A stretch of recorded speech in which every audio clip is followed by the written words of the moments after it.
So, a few months ago, Arrow Video announced that they are doing a 4K Blu ray release of the Bruce Lee movies. So, in anticipation of that, I went back and rewatched Brandon Lee's movies and went on to do some reviews on the channel. Showdown in Little Tokyo, Laser Mission, Death by Misadventure, the documentary, Legacy of Rage, and Rapid Fire. That leaves one left to do, and that is The Crow. Now, I do know he did some other things, minor roles, and one or two other little things maybe, but the main ones anyway we're covering. So let's get into it anyway. This one, I'm just going to do a quick recap on what the film's about, and then we're going to cut back to myself and my co-review of The Core so we can properly get into this. But basically, if you've not seen this movie, I mean, I find that hard to believe, but it came out in 1994, and of course, this was the movie that Brandon Lee made and actually died in the making of the film, which is very sad, obviously. As I've said in previous videos, it's very sad that he died, but it's very sad that he died before his career really took off, and it was a shame that it took him actually dying for some of his previous films to get the kind of recognition or well, at least another level of appreciation anyway that maybe they had. Because I've really enjoyed rewatching the films that I've just mentioned. Some better than others, but The Crow is the best of them. It has to be said, and that's not just because he died and it's the stuff of legend, that kind of thing. It really is a cracking film if you give it a watch. You can see that when he was making this movie, this was a real passion project for him. And it's not just another comic book movie. I mean, it is based on a comic book, but it's not a typical superhero movie. It really does have heart.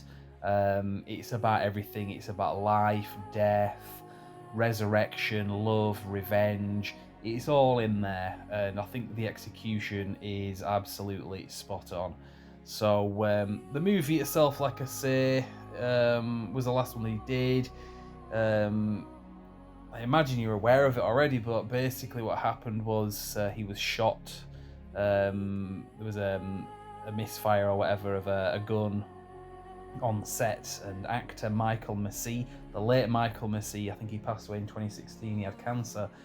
He actually pulled the trigger, and terrible for that guy because he didn't do anything wrong as such. It was just an awful accident. So I'll cut it short here, and what we'll do is we'll just cut across to myself and my co-reviewer, The Core, so that we can have a good chat about this film because to us it's one of our favourites.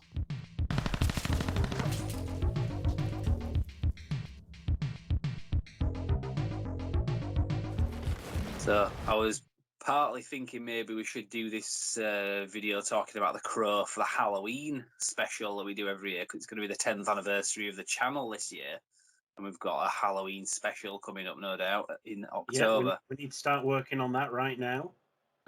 Yeah.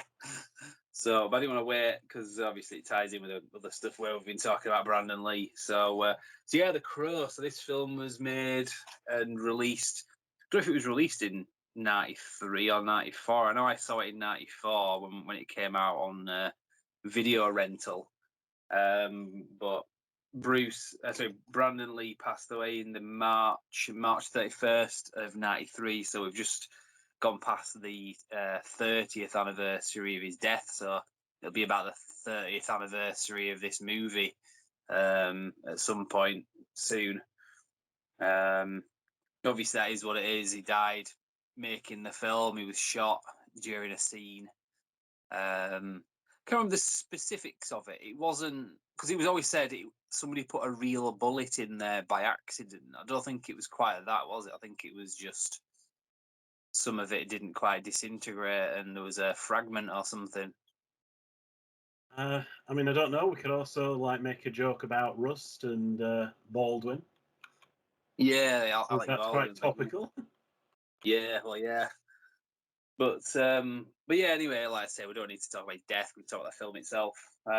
So this was based on a graphic novel, or well, a comic series, wasn't it? Yes, it's like something Obar or something. James O'Barr, I think, or Yeah, something like because I've actually read the comic. The comic's pretty good. It's even darker than the film. that.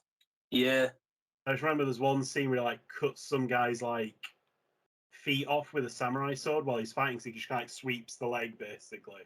And the guy's just mm. standing there. He's why are my shoes over there? Like, my feet are cold. So he's going into shock. It's Jesus, Yeah. that's dark. Yeah. Yeah. No, I remember you telling me about that because I seem to remember you even had a website about this in the late 90s that you designed. I don't think you I put it mean, that online. was mostly because we were given way too much time and infinite access to the internet at college. Yeah. Because we were supposed to make a website as part of like the assignment, and I Yeah. just like did like 3 or 4 different random ass things, and that was one of them. Yeah. So obviously the plot of the film, a lot of people, it's kind of like the whole Frankenstein thing, like calling the monster Frankenstein. People refer to the Brandon Lee character as the Crow. I don't think that's quite accurate, is it? The crow is the bird that brings him back to life, and obviously they did. Yeah, I mean, sort kind of yes and no, because they are sort of referred to that kind of. I'm pretty Yeah, sure it turned into more of like a like continuing thing rather than just like a one-off. Because there are like quite a few comics as well. I'm pretty sure. yeah, So they've tried to do that, but it's never really worked. Like continue it like past like the original. yeah, yeah. But one thing that does stand out about this film is the soundtrack as well. Well, both soundtracks. There's the original music, the songs, and then there's the score. You were quite a fan of the songs, I seem to remember, because I Mm-hmm. think you had it on CD or something, and you Well, copied it to it me. was one of those things that was definitely like a big thing when I was growing up. So I really liked the film, and the music was like what I thought was really cool at the time. And still, to be honest, do because it's like a really good like thing. Yeah, because I have this still on cassette, funnily enough, which I think I got off eBay like years ago, and it plays all right. I play this in my little home gym sometimes because in my home gym I only play like cassettes and records down there. It's kind of a I weird mean, thing it's that I one of those things where like I think it's also like kind of like going to the video store and stuff would be kind of hard for people to grasp nowadays with like easy access to things like iTunes and Spotify and stuff. Kind of the do. Yeah, concept of like, okay, you only probably had a few tapes and you had to be kind of selective with them. yeah. So the soundtrack to this, I was always a big fan of. It had The Cure and Stone Temple Pilots, Nine Inch Nails, Rage Against the Machine, Pantera. Um, so yeah, and the other stuff on it as well that I've maybe not heard of is really. I don't think there's a single song on this that's like bad. It's a really solid soundtrack, and it's all in the film. I think as well. I don't think from memory. I don't think there's any songs on this that aren't in the film in some way. Anyway, 'Cause a lot of it's kind of like the woven it's a in. big fight in a club and stuff like that. It's all very much like Yeah, it's kind of why the TV adaptations never really worked because they didn't have the music. It's kind of like trying to do yeah, Highlander without Queen. It's like this doesn't really work. They still yeah. No, that's a fucking good point. tried, but it doesn't really work. No, that's a very good point. And also, there's the score as well by Graham Revel, who he did a lot of these sort of '90s things as well. The these types of things. It was right up his street. But it's a very good score. Is this one as well? I got it on record a few years ago, and it's definitely got its own kind of like signature theme to it as well without having like a traditional superhero theme. You can just hear a few seconds of this and you'd instantly recognize it. And it's not too kind of cheesy to say that it is effectively a comic book character. It's quite different because a lot of people were comparing this to like Tim Burton's Batman at the time when it came out. And yeah, I don't think that was quite. I can see where they were coming from. Obviously, it was a darker thing, but it was a lot darker than Tim Burton's Batman. But still, quite a lot of people haven't seen this. I showed it to my girlfriend a couple of months ago, and I actually kind of got enthusiastic about wanting to see it by showing her the interview. And it was always on. I think it was included on the videotape as well as the DVDs and now the Yeah, 'cause Blu-ray. that is seriously eerie as well. Yeah, Talking about like what he wants to do next and stuff, and it's like, yeah, this is downright spooky in a way. Yeah, it was his last interview just shortly before he died, and he's he's very enthusiastic because that's what my girlfriend was saying. She was saying like, oh, you can tell he's like really passionate about this, and also he's talking about in context of the character. He's saying, he's talking about death and saying, live every moment like it's your last. Well, he doesn't quite say that, but he's kind of what he's getting at and saying about how the little things in life that we take for granted, nothing should be taken for granted. How do we know how someone who comes back from the dead is going to do? He's talking about all that, and it's like, shit, he died shortly after this. Because we do not know when we will die, we get to think of life as an inexhaustible well. And yet everything happens only a certain number of times, and a very small number, really. How many more times will you remember a certain afternoon of your childhood, an afternoon that is so deeply a part of your being that you can't even conceive of your life without it? Perhaps 4 or 5 times more, perhaps not even that. How many more times will you watch the full moon rise? Perhaps 20, and yet it all seems limitless. Little things used to mean so much to Shelley. I used to think they were kind of trivial. Believe me, nothing is trivial. This is the point of view that this character is coming from in the whole film, because it has been brought sharply into focus for him how precious each moment of his life is. I love you. Say that again. I love you. This is the best role that I've had the opportunity to get my hands on in a film. So that's the interview anyway. Yeah, the Crow larger series, it didn't work. Like if you ever I've just discovered the Crow, this is really good, I'm going to look down the others. Don't bother. Do yourself a favor. Do not bother. Like this sequel is okay, but it's a bit shit. But it just goes downhill from there, like massively downhill from there. Was that called City of Angels? Yeah, to be honest, the novelization is better than the actual film. Because it's kind of hinted at in the film that it kind of ties it back into the first one. Because the girl in this is supposed to be basically the female love interest is supposed to be the little girl from all right, yeah, Eric Draven takes care of and stuff like that. Yeah. But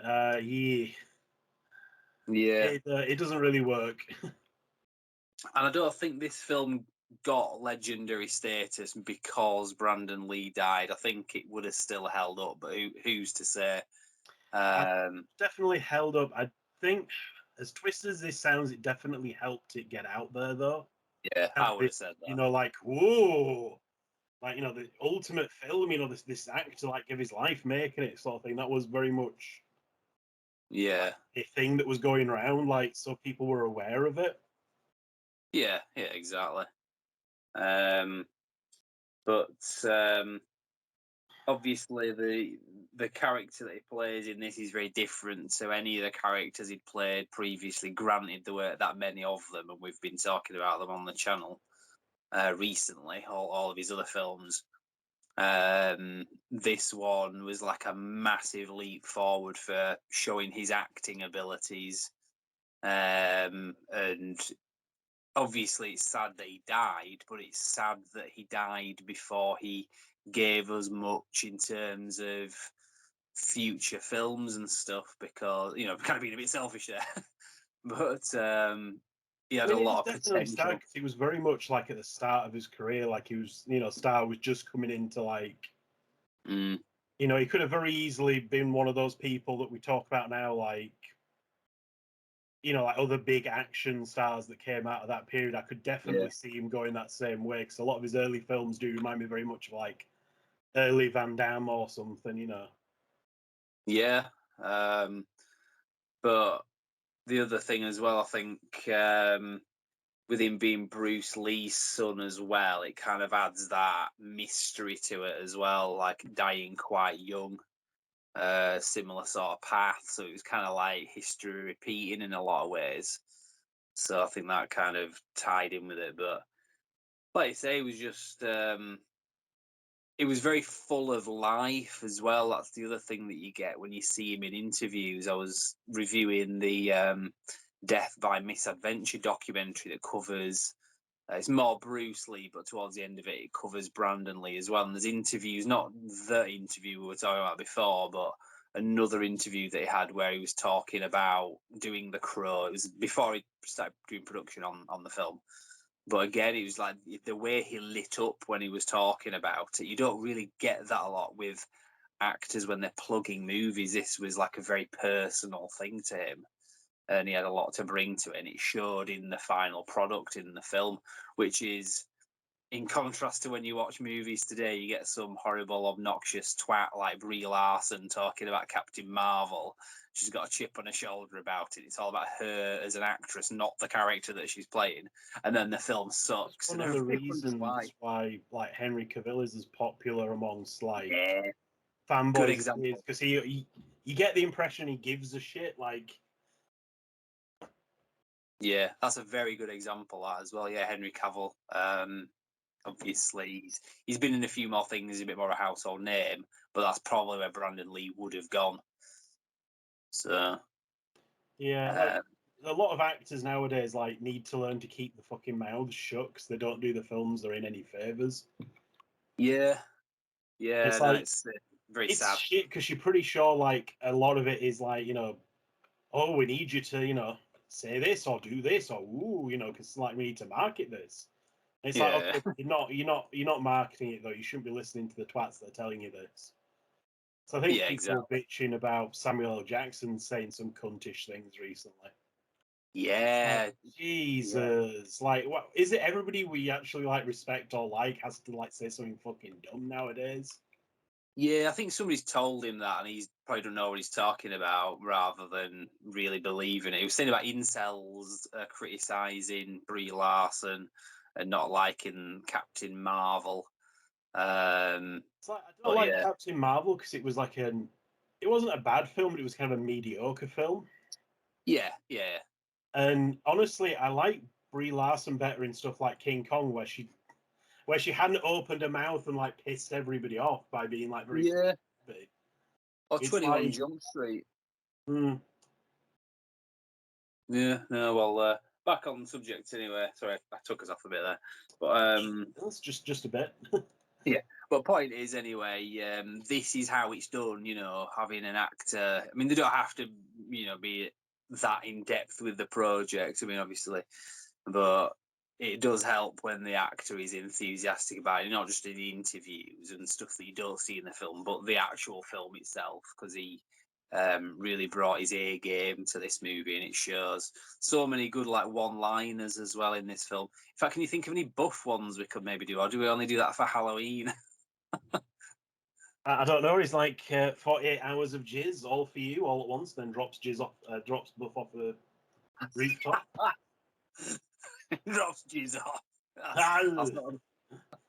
Oh god. but Anyway, yeah, there's shit ton of quotable lines. I can't. None of them are really coming to my head at the moment. But well, I think you like I say, said. there are so many cool bits where he's like got the guy like tied up in the car, and he kind of realizes like, no, we sent you out the window. There ain't no coming back. There ain't no Yeah, coming back. And he's like, you yeah. can see him fucking freaking out when he realizes who it is that's like gonna kill him, basically. Yeah, there's some good actors in this that always play really good bad guys, like the guy that plays what was his name now? It was Guy of Gisborne in it's gonna annoy me, I can't remember his name. In Well, Robin guess Hood, Prince what? of Thieves. I can't remember his name. Are you shocked? Yeah. Well, the main bad guy in this anyway, I can't remember the actor's name, but it'll come back to me. I'll put it here. So this is his name. I can't remember it right. Michael Wincott. That's it. Yeah, I won't put it there. I'll remember it. So yeah, Michael Wincott, and I don't know his name at all anyway, but it was in Warriors. Warriors, come out and play. Yeah, That guy. it was a perfect storm of like a good actor who genuinely seemed to give a shit about the like part he was playing, like a good supporting cast behind him, like a Yeah. good plot. Like it moves quickly. It's like, you know, kind of quite Yeah. well. Like there's no boring bits or anything. Like it's very kind of interesting. and you kind of feel for the characters involved. And then you've also kind of got on top of that, like, an excellent fucking soundtrack, cool action scenes. Like, it's just one of those films where, like, pretty much everything came together right. And probably the main reason it's not bigger than it is because of, like, the scene of, like, ooh, it's a comic book movie. Ooh. Yeah. You know, kind of like, ooh, it's an action film. It's just a dumb action film. You're like, you know. Also, one thing we need to mention as well, we've overlooked, who was very good in this, Ernie Hudson from Ghostbusters. He was really good in this because he added like a kind of sense of humour to it as well, didn't he? Without compromising the sort of seriousness of it. So, yeah. So we'll wrap it up anyway. End of the day, really good film, and 30th anniversary was back in March when Brandon Lee died. So, on a positive note, we've got the Bruce Lee box set coming out. So obviously that's what kind of prompted up me talking about all these in the last couple of months. Bruce Lee 4K box set coming out on the 17th of July. I've got it pre-ordered. It's £120, something like that, from Arrow Video directly. So I'll be talking about that when it comes out. I'll probably do an unboxing first. And we like unboxing. That part of me is definitely like, I should really go and watch the film. God damn it. What's that? I feel like I need to go and watch The Crow because it was a really good fucking film. Yeah, you give it a rewatch. Like I say, I watched it fairly recently with my girlfriend, and she really liked it as well. She said that's one of the best films we've watched together as well. So definitely has that appeal. It's just one of those things that it's kind of sad that no attempt they've had of like rebooting it, kind of relaunching it, has ever like done anything like decent. It's always been like a pile of shit. Yeah, like, getting steadily more shit. 'Cause we've got stuff like, I'm pretty sure there's one where it's the guy who played John Edward Connor in Furlong. Terminator 2. Yeah, Edward Furlong. So I think he's fighting the guy who played fucking Angel from Buffy, and it's like, what the fuck is going on? Like, I've actually seen him play a bad guy before, and he was actually kind of. I was like, as much as you want to like harp on Buffy, like, he was actually menacing as like the evil version of himself. Like, what the fuck happened here, dude? Yeah. Like, you were better than this. We know you are. I think there's one Yeah, that's like Kirsten Dunst as like the love interest. Yeah, I can sort of picture that, but not being very good. Yeah, it's one of those things where there was like more of a thing with The Crow, a little bit like the Predator films. I like, you know, you'd have Predators fighting like pirates, or you'd have Predators fighting like samurai or something. It was a little bit of that kind. You'd have different, like, the Crow would come back to bring a different person back. Like, it's not like the second Crow was up. It's Eric Draven again. It's like, no, it will be a different guy. Yeah, fair enough. We'll have to cut it short anyway, and I've just realised it's raining outside, so this is a bit of a problem. Anything to say? Anything to say about that? To like steer the skateboard on the streets. It's more like surfing or something. I can't remember. You're supposed to say can't rain all the time. Well, Topher did say he can't jizz all the time, but unfortunately he was wrong. Well, Buff found that out to his horror. But, Yes. Right, we'll get on that note. I think we've run out of things to say. So I hope you've enjoyed all the Brandon Lee videos we've been doing and talking about, and it's been good to have the core on for these last two. So go back and watch the other videos if you haven't seen them. Any last words? Do yourself a favour and go and watch it. Just do not watch any of the other Crows. Do yourself a favour. Yeah, definitely. Right, I'll leave it there. So that's the end of my Brandon Lee series of videos that I've done. We can get back onto the Bruce Lee series because that box set is coming out on the 17th of July. That's a week away as I record this. As I've been saying on previous videos, this is something that's kind of been a highlight of my summer. Hope it lives up to the expectations. There's also the Enter the Dragon 4K coming in August as well, just to be clear. But yeah, if this is something that interests you, follow the channel, go back and check some of the previous videos. We've got a playlist on the channel, one for Bruce Lee and Brandon Lee, so you can kind of watch the two separate. But I will be doing a review of this box set when it comes out in mid-July. And then obviously when the Enter the Dragon 4K Blu-ray comes out as well, I'll be reviewing that as well, because those are separate releases, about a month apart. So obviously this year is the 50th anniversary of the death of Bruce Lee and the release of Enter the Dragon. Sadly, as we were saying, it was the 30th anniversary of Brandon Lee's death on the 31st of March this year. So all kind of comes together anyway. So I hope we've done pretty well with all the videos we've done on the channel, paying respects, but also honouring the legacy, the cinematic legacy of both guys, because I think it was well deserved anyway. And I've really enjoyed watching the Brandon Lee movies, rewatching them recently. So hopefully this 4K box set, like I say, when it comes out, lives up to the expectations. Anyway, without further ado, I will leave it there. One last thing I will say, Paul Cage, brilliant. He always misremembers names. Paul Cage is one of our loyal viewers, sometimes sends in mailbag requests. I told him I was doing some Brandon Lee videos, and as always, he gets names wrong. I seem to remember James Bond became James Bong. Wolverine from the X-Men became Wolf Marine. What the hell? So apparently Brandon Lee is Brenda Lee, according to Paul. What the hell? I hope you know Paul. I have reported this incident to the core. In fact, I'll end this on a quick conversation that we had earlier today. He's looking forward to seeing more of our videos that we've been doing on the subject recently, because he doesn't know much about the actor known as Brenda Lee. Brenda Lee! What the hell, Paul? Seriously? Have you ever heard of Brenda Lee, Cor? Never heard of him. I mean, maybe if Brandon Lee was still like a thing nowadays, he would have had a sex change or something, but I don't think so.